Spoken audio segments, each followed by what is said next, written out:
How long is forever? Sometimes just 1 second. This statement may be familiar to some and brand new for others. Regardless, it invites us to comprehend the importance of a single moment. And at the core of this premise often sits an enormity, one which many of us may have faced through our own personally experienced version of this. It's also possible that you've experienced a number of these moments where your forever was trapped within a single second. How well could you articulate the impact this has had on you to another?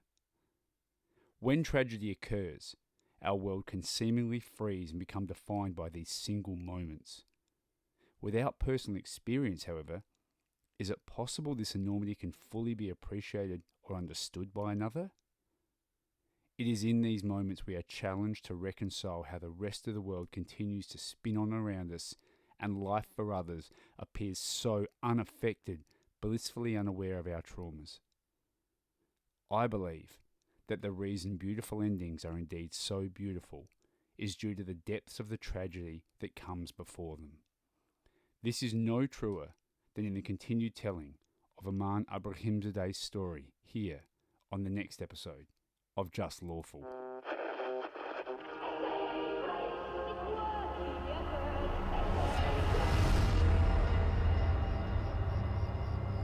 Adelaide is the perfect place to set a horror story. You know why all those films and books are always set in sleepy conservative towns? Because sleepy conservative towns are where those things happen. Exorcism, omens, shining, poltergeists. Adelaide is Amityville, or Salem, and things here go bump in the night.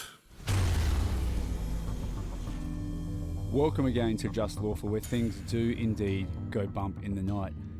My name is Daniel Panozzo, and I'm once again joined, of course, by my co-host, Sean Fuster. Thanks, Daniel. Welcome back, everyone. Indeed, welcome back. And look, before we begin, a huge thank you to everyone who has listened up to this point. As always, if you haven't heard our previous episodes, we would strongly recommend and greatly appreciate you going straight over to whatever platform, iTunes, Spotify, wherever you hear these episodes. Subscribe if you can, leave us a 5-star rating.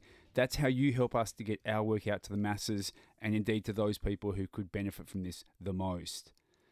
As always, a quick word about this following episode. It is following on from our current series, and it may have some content there that some may find distressing. And if you do find any of this distressing, please make use of the following support resources: the Domestic Violence Crisis Service on 1300 782 200, the Domestic Violence Gateway Service on 1800 800 098, the National Sexual Assault, Domestic and Family Violence Counselling Service on 1800-RESPECT.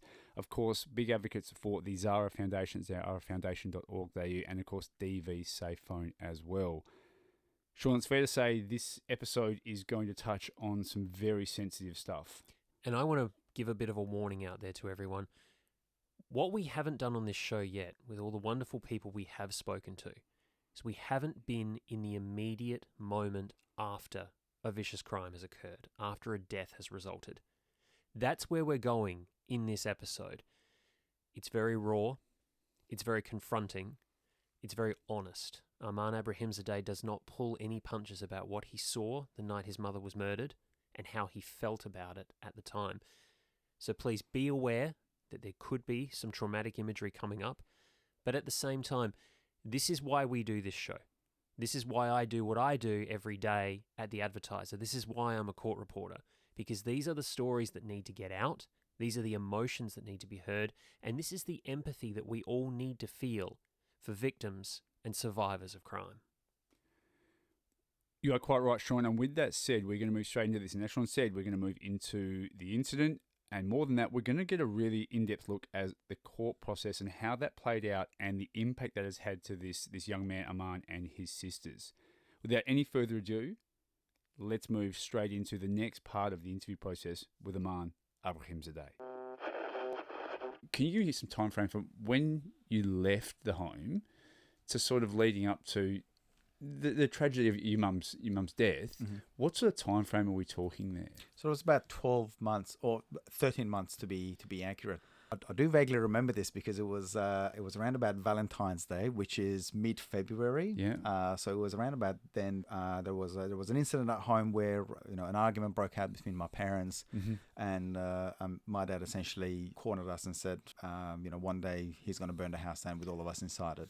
Yeah. So you hear something like that from your own father, someone that you're supposed to trust, someone that you care about, someone that's supposed to care for you. So you hear something like that, and everything that you knew about the man goes out the door. Yeah. So from that moment, it would have been 48 hours or so later that we managed to get everything together.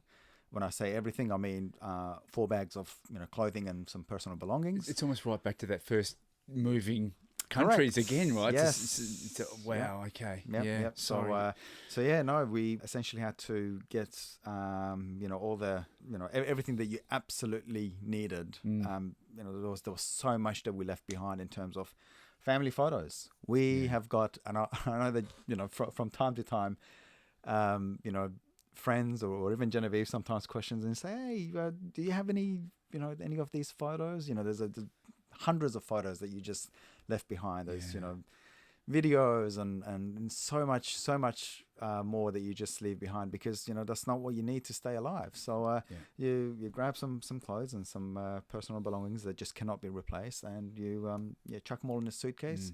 There were 4 of us, 4 suitcases, chucked it all in the car, and that's when we fled the family home. And it was from there, about 13 months later, March 2010, that my mum wanted to go to this Persian New Year function. It was her birthday on the same night, 21st of March. She was turning 44, and so she went to the event with my sister and one of her friends. I remember getting a text message from my sister saying, Dad's here, but we've spoken to the security guard, and we're going to get security escort to the car just to make sure that everything's okay. He's away from us. He's about 4 or 5 tables away from us, so he's nowhere close to us, which is good. And she said, we should be okay because there's like 300 people here. What's going to happen? There's music, there's dancing, there's a couple of security guards. We'll be fine. We just need to get security escort, and I've already arranged that. Sure. So I said, okay, well, that put my mind at ease. Otherwise, I was going to ask you about that. Otherwise, I probably would have been paranoid and would have gone down there myself and made sure that my mum was happy and safe, and possibly even taken them home myself. Yeah. Because to point this out, there was never a time that you didn't believe he wasn't capable of carrying out his threats. The level of reaction that you showed as a family meant you understood that he meant it and that it was a danger. Yes. Yeah. And I guess not knowing that he was armed as well. So, there's there's a lot that sort of happened on that night, and you just don't know. Well, you didn't know at the time. But I remember the night after reading that text message, I put the phone down. And I remember I usually put my phone on Do Not Disturb, which means that, the calls don't even come through. Sure. But on this particular night, I sort of left my phone on for just in case if they message or if they call, if something comes up. Yeah. And I think it would have been like 10:30. I went to bed to wake up at about 11 o'clock to a phone call.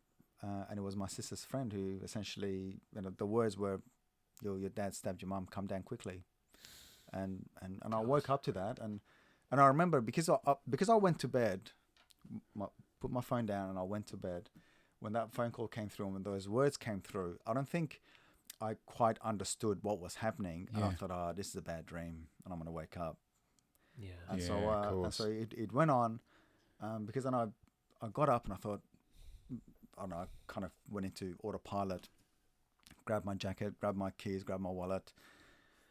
And I had my younger sister in her bedroom, and she was sleeping. And I thought, I better get her too. But I went into the room, I woke her up, and I said, you need to get dressed. We need to go on. She was half asleep. So while she was getting dressed, I got out of the room, and I called 000 because one of the things that they said was that the ambulance isn't there yet.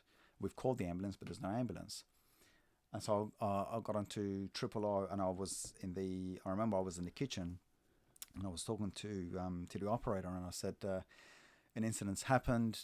There's no ambulance. Can you guys, assure me that there's an ambulance on the way, or there's someone there, or that you're talking to someone on the phone to give some first aid advice or whatever that's needed. And I remember I had that conversation, and I could hear my younger sister. She broke down in her room because she could hear the conversation. Yeah. And so she came outside and she was crying, and I said, it's okay, Mum's fine, we're going to be fine. She's just heard, but things are going to be okay. And I remember she was crying, and so we quickly got dressed. We jumped in the car, and I don't remember driving there or getting there. And I remember when I got there, I thought, shit, where am I going to park? Yeah. Of course. Park smack bang in front of Parliament House, and I didn't care. I said, well, we got to go inside and see what's happening. And I remember walking into the convention center, and it was all locked up. There was a security guard outside with a guard dog. There was a security guard inside with the guard dog, and the guy looked at me, and I was in my track pants and a jacket, and he said, yeah, can I help you? And I explained the situation to him, and he radioed the guy on the inside. They unlocked the doors. I went inside, and I remember I was walking into this room where, people were just pouring out of it. You imagine 300 people pouring out of a room. Yeah. Trying to go against the wave, and I was coming across people that I hadn't seen for years, because we essentially isolated ourselves when we fled our family home. We saw that remaining connected into the community and staying in touch with certain people might be a risk for us, because they might find out where we live, or accidentally and unintentionally we might give away our whereabouts or something like that. So we completely cut ties. And I remember bumping into people that I hadn't seen for years, and they said, what the hell are you doing here? And then they would look at I think they would just see the look on my face, and they went into shock or disbelief. And I remember walking into a room where 20, 30 meters ahead of me was my mum in a pool of her own blood, and had a couple of paramedics around her, and it was a couple of white sheets, and I remember then someone else grabbed me, and it was my sister and her friend, and my sister wasn't feeling too well, so we decided to get her out of that room. And I remember the first time that maybe a few minutes later, when I started to realize that this is not a dream and that this is reality. I went up to one of the detectives and I said, where's my dad? Have you got him? Yes, we do have him. Where is he? I want to talk to him. You can't talk to him. I said, he's my dad. If I want to talk to him, I'll talk to him. Who are you to tell me not to talk to my dad? He's my family. And the detective said, listen, you can't talk to him. And I must have arced up, because he got annoyed with me, and he said, listen, if you don't calm down, we're going to lock you up, and we're going to take you with us. I saw Anita, my younger sister, from the corner of my eyes, and I kind of snapped out of that, and I thought, all right, well, Anita's now my priority. So I went to her, made sure that she was okay, and we essentially remained in this separate room until my mum was ready to be taken to the hospital. And then we went to the hospital, and we waited there for a little while for the doctor to come out and essentially give us the bad news that my mum didn't make it. And then from there on, I think Anita had gone to one of my friend's places. We didn't want her to stay in the hospital, so the challenge for me and my older sister, and I think this has probably been the hardest thing that I've done, and that is to break the news to my younger sister. Well, hang on. How do you navigate, come to terms with and accept that yourself in such a short time, in such a rapid, violent manner, in really condensed time, and then have to do that? So it's not just giving that news. How on earth did you manage to process that yourself?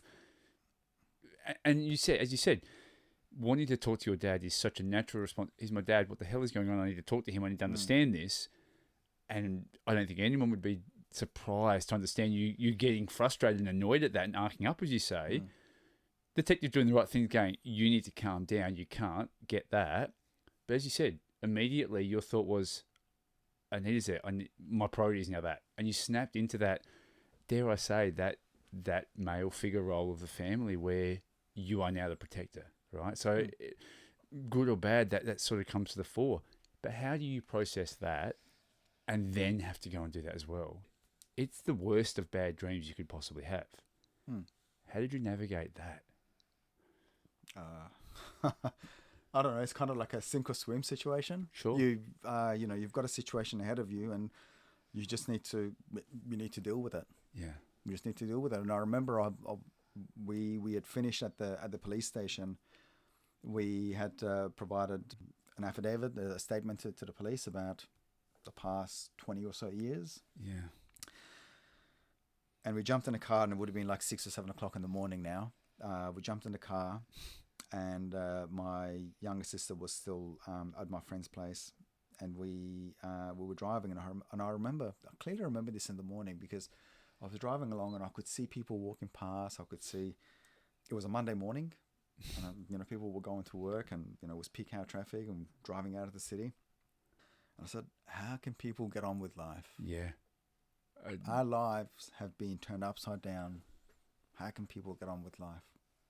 And I think it was at that point that, as bad as it is, life goes on. No one waits for you. Not that no one cares, but this is just one of the things that you just have to do. Life does go on. So, pick it up, get it together.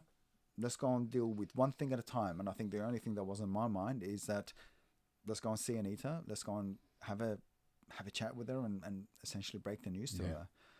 So by the time we got to my friend's house, it was a 25, 30-minute drive.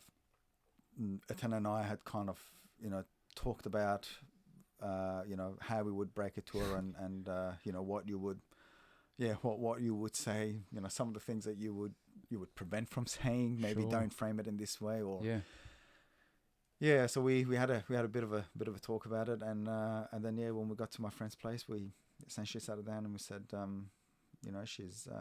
she's going to be there, she's going to be around you, even though she's not going to be there, but you can still talk to her. So I guess we reminded her that even though she's not physically here, she's still there, and you can have a chat with her whenever you want.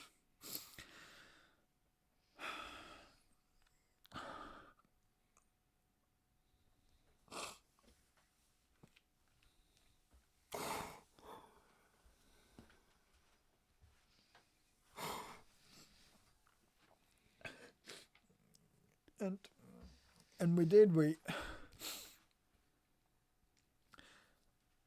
just had to remind her that things will be okay.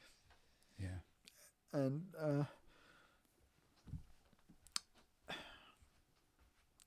eventually things turned out okay. But that was probably one of the hardest things that I've ever done. Yeah, and look, for those who are sitting in this room with you, we can see that, and that's something you should be commended for. And it always amazes me and intrigues, how we fall into the practicality of what needs to get done in that sense, because you can tell how heartfelt it is and how hard that must have been to tell your younger sister that. But as you said, when you're driving through the city, the rest of the world keeps turning. Things keep happening. The life goes on, and life does go on. What do we have to get done next? And that, I'm massive, just admiration for you in that moment to have that strength to be able to deliver that in such a protective way of your sister at the same time. It's amazing. Yeah, well, it's not having a parent is one thing, but I guess for the other parent to not be available and accessible either to play that role as a parent. Yeah. Yeah, it was. I was. I mean, you had lost them both. That's effectively.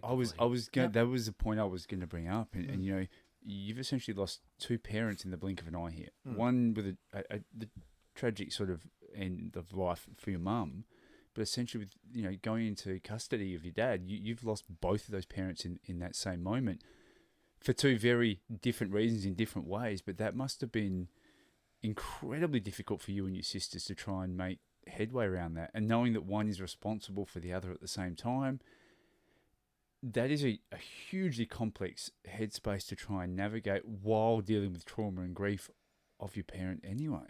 How How much did your sisters and yourself have to lean and rely on each other through that process? Oh, heaps. Yeah. Heaps. I think that it brought us closer together. Mm. But I guess we didn't really have any other options. We were blessed that we had a good support network around us. Well, I was going to ask about that because we know you said you'd removed some of that, and some of that support network from your mum's side had dissipated over time. But there was a support network for you? For us, yeah. So, well, I can certainly speak on my own behalf, but I've got a handful of friends that I've remained friends with for a long time. Yeah. They knew me, they knew my family, and so when something like this happened, a blink of an eye, and they kicked into action. They were constantly checking up on us. They were bringing us food, and it's always the little stuff, I would get text messages or phone calls from friends saying, what are you doing for dinner tonight? I'll swing past and I'll bring some food over to you guys. What are you guys doing over the weekend? You want to come over? We're just doing a barbecue, so nothing big, nothing serious.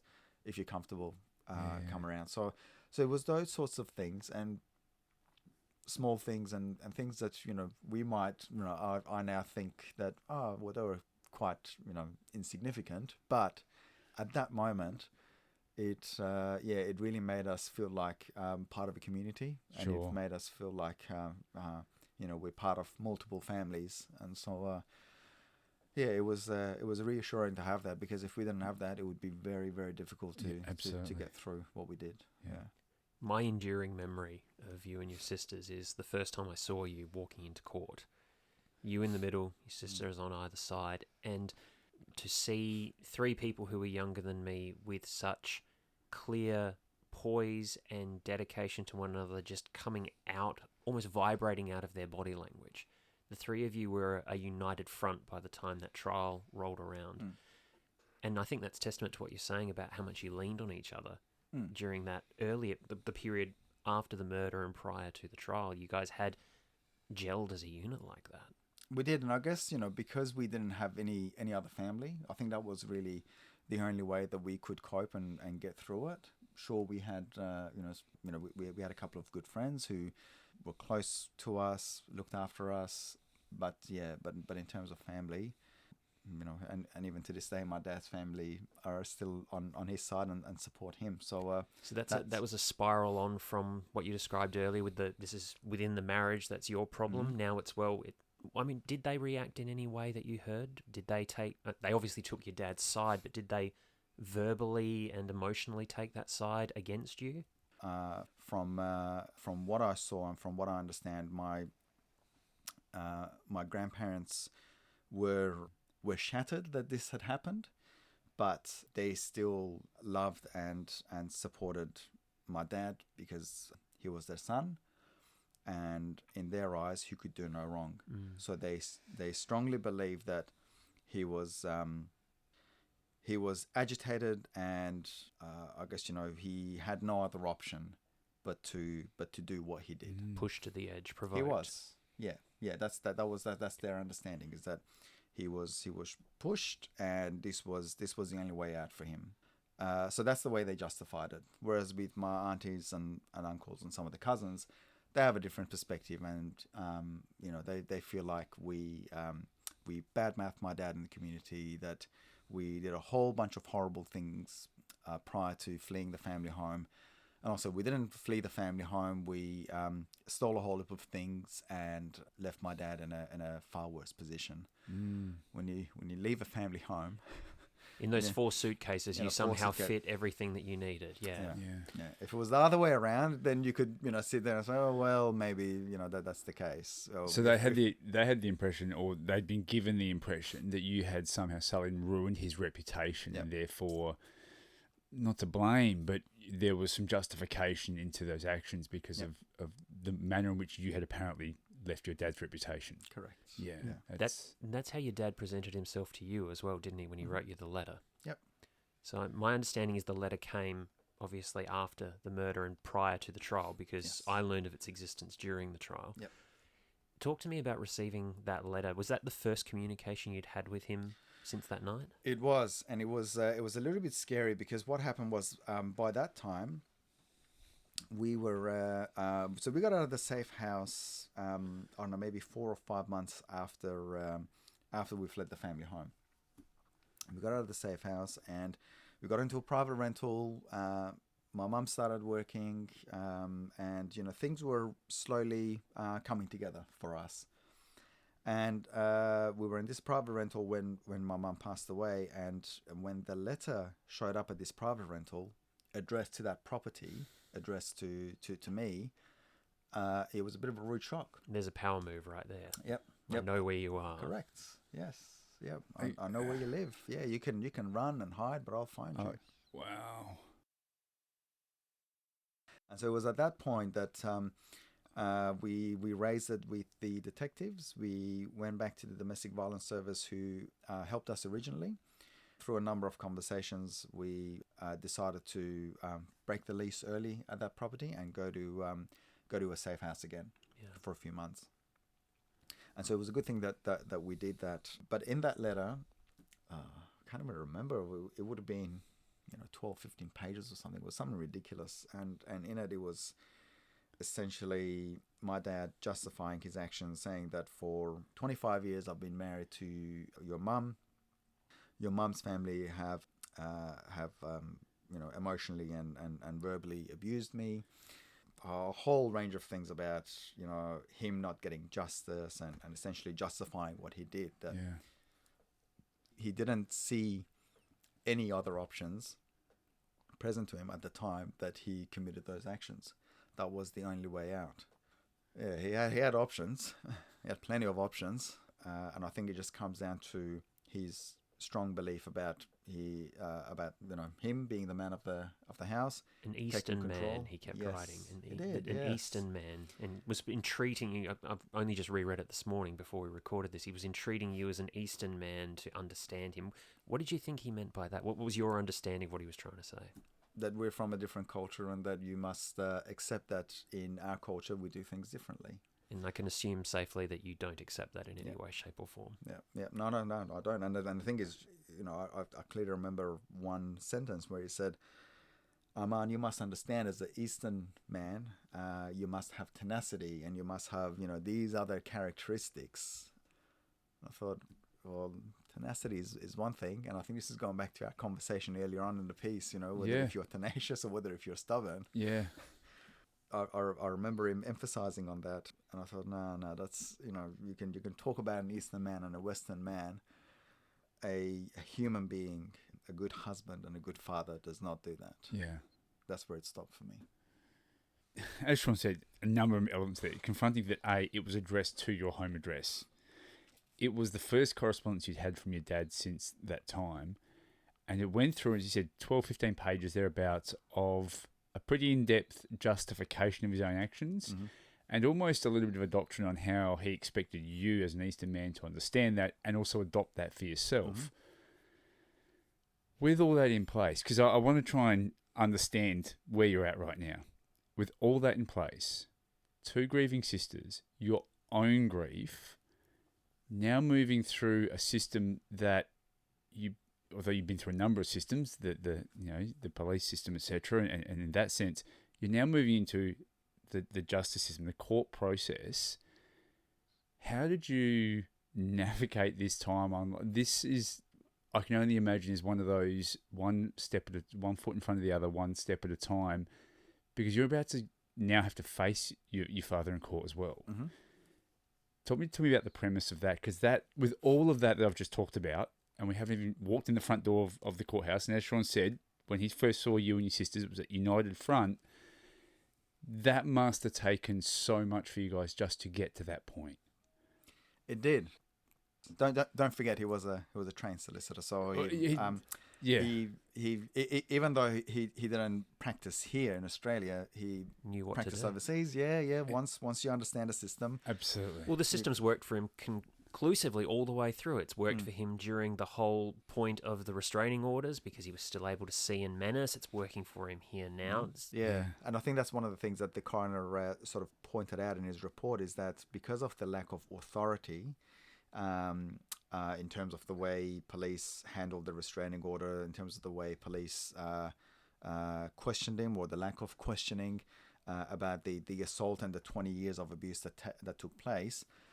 Because of the lack of questioning and authority there, my dad felt like he could get away with doing whatever he wanted. And so there's another piece in that we haven't touched on, and it's a part that just, again, sort of blew me away as well.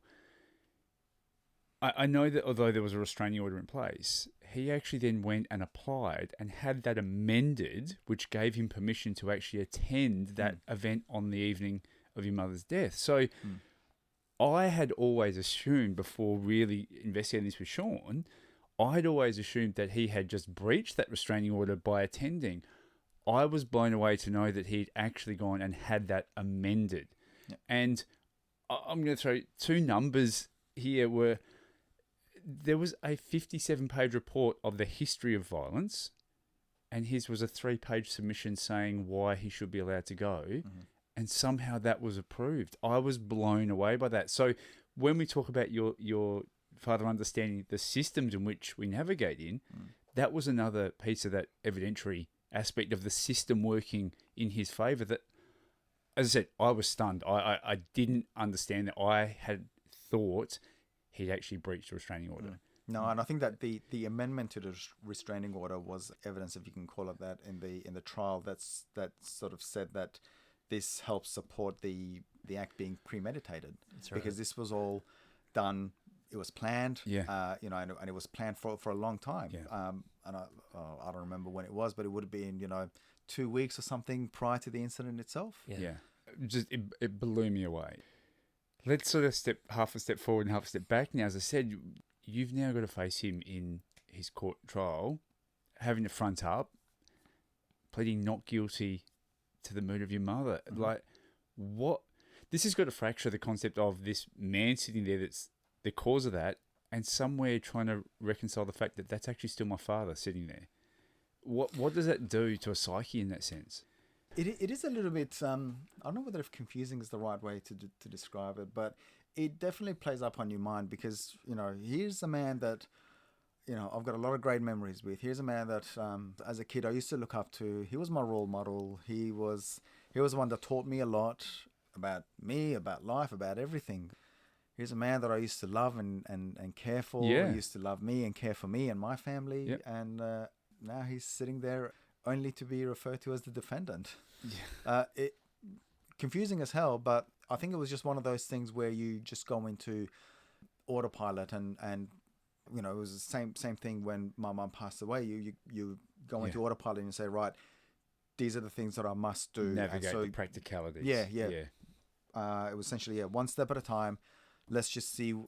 I think the only thing that I was kind of worried about was the cross-examination that was about to come my way by his barrister. And I thought, I better be on guard because I'd heard that he's good at his job. So, that was probably the number one thing for me to sort of worry about. And then every now and again when they throw sort of, silly questions at you or questions to help you answer in a way that paints a picture, that's when you let your guard down and for a moment you get out of that and you say, shit, that's my dad. Yeah. And then you come back to the questioning, and then every now and again you escape that and you go back to, your childhood memories or something like that. Particularly if the barrister's cross-examining you about, what did your dad do in the second grade that made you feel good, and you were a favorite child, and etc. Because it's a performance for the jury too. The jury they want the jury to understand here is a good man. That whole community pillar perspective. Yeah. And for people who've not been in a courtroom, we're in a very small studio right now. The distance between you and your dad while you were giving evidence was probably not much more than the distance between you and I right now. We're talking a couple of meters at most, and a piece of glass separating you. Correct. And my memory is that his eyes were locked on you the entire time you spoke, on a tenor, on a nita, just the whole time. Yep. That obviously doesn't help either when someone's, staring at you and you're trying to focus on the legal questions coming your way. So cross-examination, of course, very difficult for yourself and your sisters. Your father didn't fare too well either. As we've talked about in this series so far, Sandy McDonald, well, to my words, broke him on the stand to the point where he had no course left but to plead guilty. Yep. But even then, he couldn't bring himself to actually plead guilty. It had to be done 3 times before he gave the proper legal answer. I do remember that. Yes, I do remember that. It was, I think it was after a break. It was after a lunch break or something like that. I remember getting ready to walk back into the courts, and I think it was. What did he end up?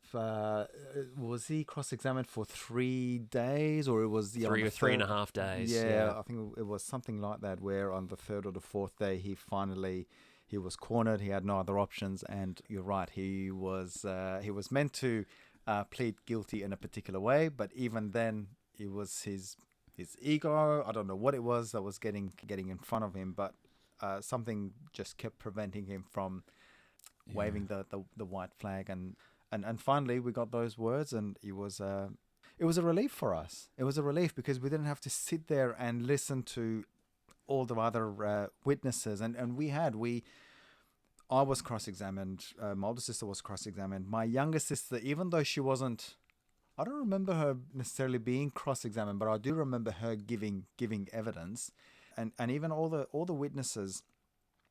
Whether if there were waiters and waitresses that worked at the Adelaide Convention Centre, or whether if there were members of the community who happened to be close by.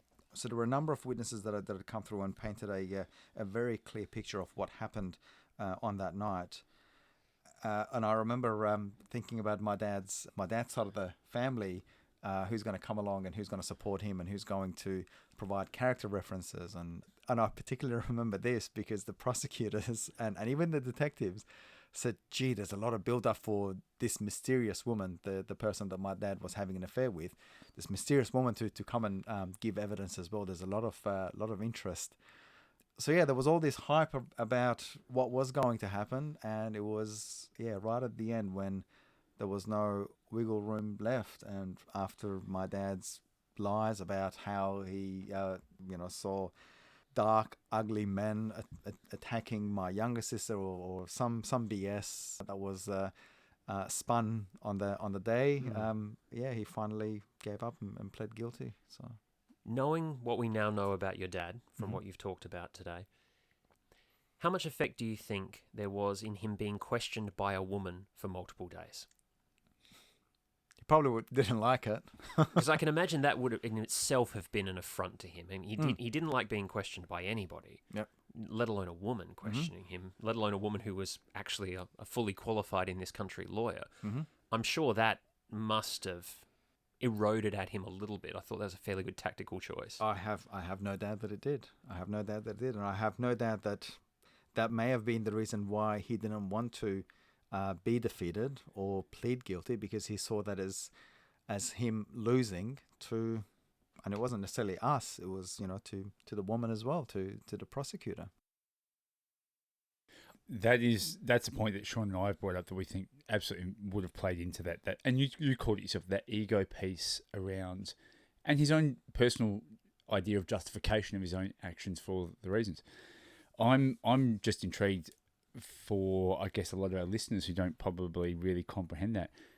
3.5 days of cross-examination, like a trial process. I don't think many of us generally have the true concept of what that time span looks like. But just that idea of 3.5 days of just on there being questioned and questioned and questioned. From 10 till 11:30 with a short break, then 11:30 to 1, then a short break, 2:15 to 3:30, and then about 3:15 through to 4:30, sometimes 5 o'clock. And you're talking about 3.5 days of that continually, of one person on the stand being questioned and questioned and questioned. That's a huge chunk of time. Throughout that process, and you talked about when you were on the stand, that idea of you're fixated in the moment of answering the questions, being on guard that you don't get caught out, and then at times, you sort of lapse into that. Yeah, that's my dad. That's right. How hard was that through that 3.5 sort of days to maintain that focus and be really, I guess, dialed in on listening to what he's saying, what's being questioned, and not losing the fact of, that's my dad talking as well. And did that play into it, or? So for me, when I was being cross-examined, I only had 1 day off cross-examination, sure. which was I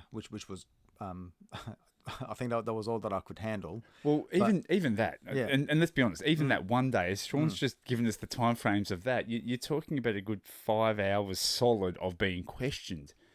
most of us don't love being questioned for 5 minutes. So, you know... And you certainly don't. You've got about 5 questions per week if you're lucky. But, you know, in that sense, you know, you're talking about a really high-pressure situation for 5 hours yourself. That's got to be draining, if nothing else, mentally. Oh, yeah. Emotionally and mentally, yes, yeah. But then sitting back as part of that whole, I guess, the gallery and everyone else watching that unfold for your dad for 3.5 days straight, how hard was that to be zoned in and dialed in and listening to that? Or were you just at that point, dare I say, very frustrated with a lot of the things that were being said, and that was fueling that? I'm intrigued. I think that the entire trial itself was quite draining for all of us. Yeah. Given that I was one of the, I think after the detectives, I was the first witness there to be cross-examined. So after that, I was able to sit in the court and watch my older sister, my younger sister, and all the other witnesses. So by the time I went through all of that, I could kind of figured out what the routine was in terms of what prosecution does, what defense does. And by the time it got to my dad, to be honest, I didn't know what to expect. I didn't know what sort of responses he was going to give. But one of the things that I was a little bit uncomfortable about was that it was an open trial, so people could come in and go. And I remember this, I think there were university students or something like that, or sitting behind us. And I remember sitting with, the detective was next to me, and they were checking on me from time to time. And I remember the students at the back, they were talking amongst themselves and some of the commentary there, and they were trying to figure out what was happening and who was being cross-examined, who were the people in the court, where the media, because as you know, Sean, everyone has their own little spaces. spot. Yes, yeah. And it made me feel a little bit uncomfortable because I wasn't comfortable being related to the murderer that was being cross-examined. And I had these students at the back, some of the commentary wasn't all that nice about, this guy killed his own wife. Well, what the hell? Well, where are his kids? You know, what the hell's the matter with him? And understandably, I thought, hey man, I feel and think the same way. But yeah, I was a bit uncomfortable about my identity and being related to this guy. Well, I think that's a very unique perspective I wouldn't have even considered at that point. But you're absolutely right. You're sitting there and yes, your dad's on trial. We know that, but kind of almost your own family reputation yourself is, by extension, is on trial for their own commentary. Not that they're doing anything wrong; they're just trying to work out. But that's a unique perspective, Sean. I don't think one we generally recognise. And coming from a perspective where for so long you had been told family reputation is everything, protect the family reputation, what we do in this family, even that conversation with your dad, what we do in this family is this way, and now it's literally spread out for all to see. Yeah.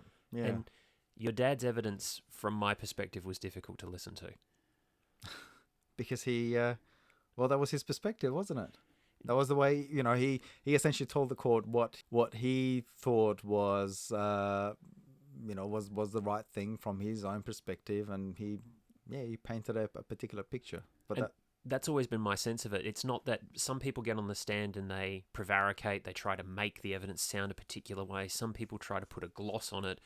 My perspective on him was always that's what he genuinely believed. Almost that matter of fact, why are we here?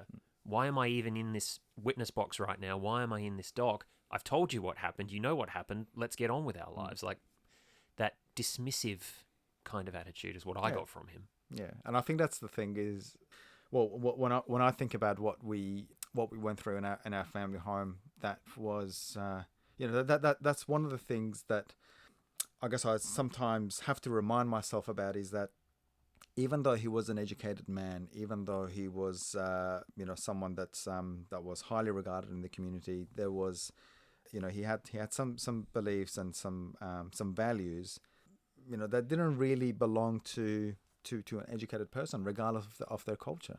But now my guess and assumption is that knowing that he grew up in a similar sort of environment to me, that's what he saw, that's what he grew up with, and so that was okay, that was the norm. It was interesting that you say that, because I was actually just about to ask you, like, knowing that, was that something that you are aware of what his background was, and he grew up in a similar environment, so as you say, it's all he sort of ever knew, and he sort of picked it up.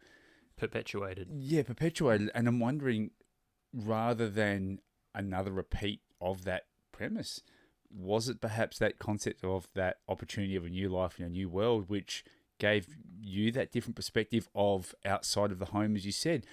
You know, when you talk about that concept of going to your friend's house and seeing their dad clear the table and a show of affection towards his wife, had you not had that, and I'm not absolutely putting it on you as a person, but not knowing any different, was that the juxtapose that changed the dynamic of what you may have repeated as well? I would have ended up like my father if I didn't have anything else to compare it to. There's no intervention in showing you something different. Yep. Yeah. And even if even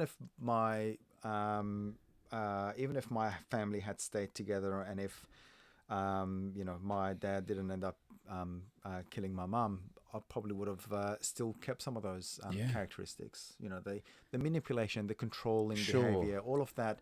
Maybe not so much the physical abuse, because I saw it from a different angle. Sure. But yeah, definitely the other things that aren't necessarily talked about and identified as family and domestic violence. Yeah.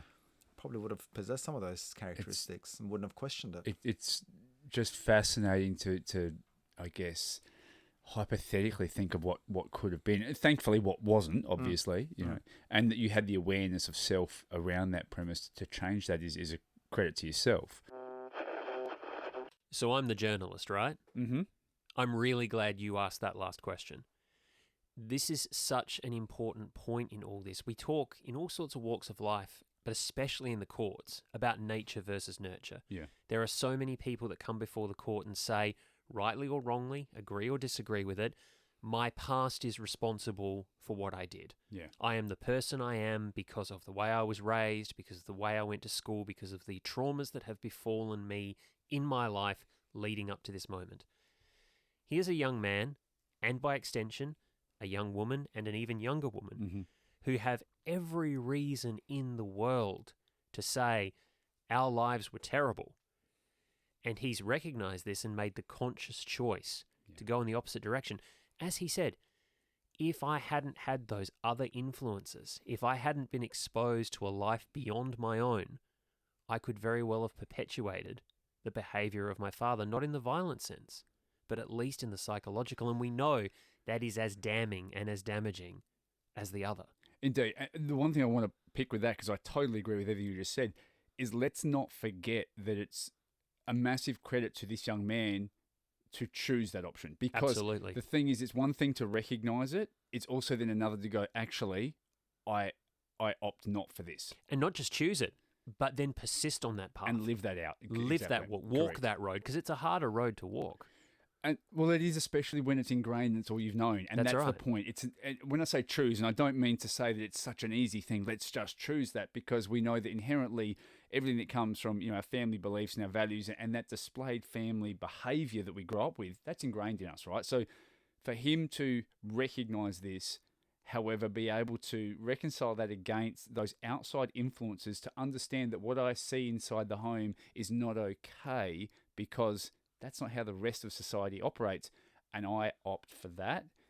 Again, we have praised this young man just throughout this series and throughout the interview process. Enough can't be said of the young man that he has become and will continue to obviously be. And we're going to see more of that in our next episode, where we get into not only the end of the trial process here, but the creation of the Zara Foundation. Yes. And we talk more to Arman's wife, Genevieve, about what sort of a person he is, what sort of a husband he is, what sort of a father he is, and what it's like to be an outsider to this situation, coming in, marrying into a family that has experienced such trauma. Yeah, and look, there really is, and I said at the start of this episode, there really is, a beautiful ending. However, we are traveling the depths of that tragedy we talked about as well, and the next episode will really start to move through that tunnel and shine that light for us.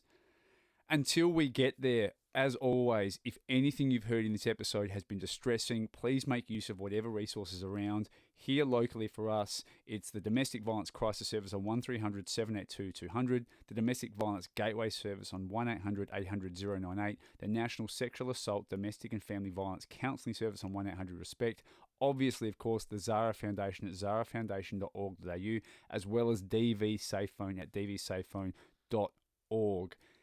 That is for our local listeners. If you are international, interstate, whatever it is, please make use of the resources in your area. Seek them out if you require that assistance.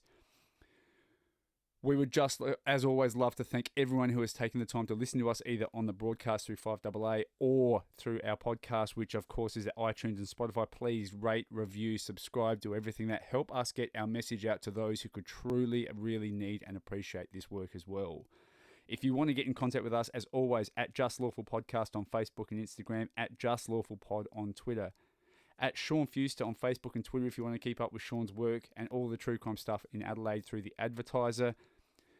Until we get there next week, when it is a great wrap up to this series, as always, we want you to enjoy our work, but don't become our work. And we'll speak to you on the next episode of Just Lawful.